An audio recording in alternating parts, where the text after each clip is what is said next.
قال ما جيتك الا من قهواتك وباتوقف معي،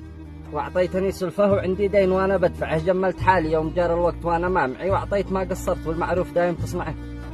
وافي وكامل والنعم بك حيد ما يتزعزعين، يا ابو العطا والجود من ينصاك دايم تنفعه، واسمع معي لك كلمتين ما انا بحقك طامعي، كمل جميلك وانتظر واصبر على ذي ما معه، لا صاحبك مستور بين الناس راسي رافعي،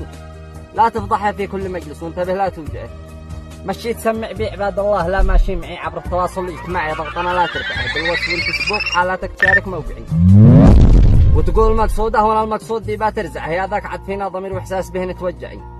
لا تحسب اني ما فهم التلميح ذي تتصنعه، انا اذا قفيت قد هو من حياه وسط ضلعي، محرج ومالي وجه قدامك وظرفي زعزعه، قد بين افكر لو ابيع كليه وجانبها اصبعي، واحيانا افكر لو اروح اسرق ودينك نجمعها هون ولا اشوفك شك اليوم لك بانك دعي، عزتي حتى الكلام همني لو بقطعها، الصبر ما باقي سوى غير القليل المدعي.